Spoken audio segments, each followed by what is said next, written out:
That one sort of just cut off a bit abruptly, but this is basically part 2. I didn't want to do it in different parts because it's just a bit of like a fanny about, but it wouldn't let me continue recording after I tried putting in like a clip. So anyway, here we are with part 2.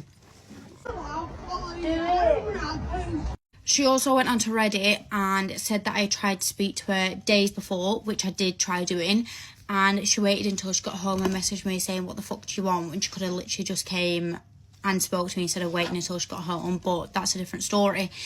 And then proceeded to say, if anything else happens, I'll make sure to video it.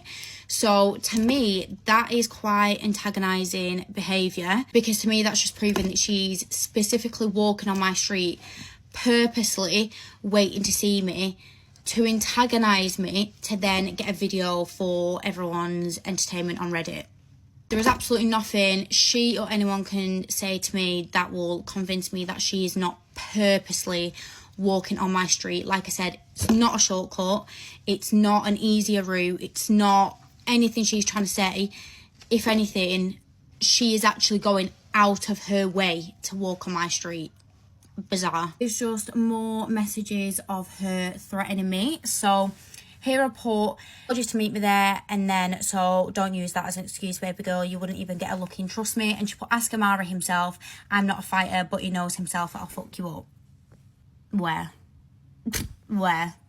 So here is just a message of me literally, here is a screenshot of me literally saying that I was happy to leave her to it, not squash the beef as such, but you know, that's that. So I've left you to it for months and months, because my life doesn't revolve around anyone or anyone's life but my own and my kids. I was going to message you the other day when you messaged Mario off that silly fake account, and even then I thought, you know what, nah, it's not even worth my time. No matter what, you always bring it back around on yourself, which you always has done, because you can't help but bite more than you can chew. Facts. I've always kept shit between me and you, but if you want to play the game of calling out other people and family members, and then that's a game I've always won.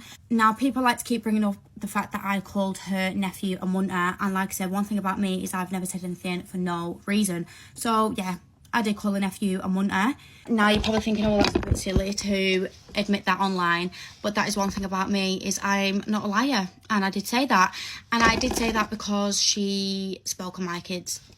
Sorry, not sorry. They're up the same way I can imagine your mum would protect your name to the grave. That's how I am with my kids. So the next time you want to say even one word about my daughters, I'd think twice, which all the mothers will agree with that one. And then here we just have a TikTok that she made not too long before it all sort of like blown up again, and it was me every morning trying to stop myself from beating a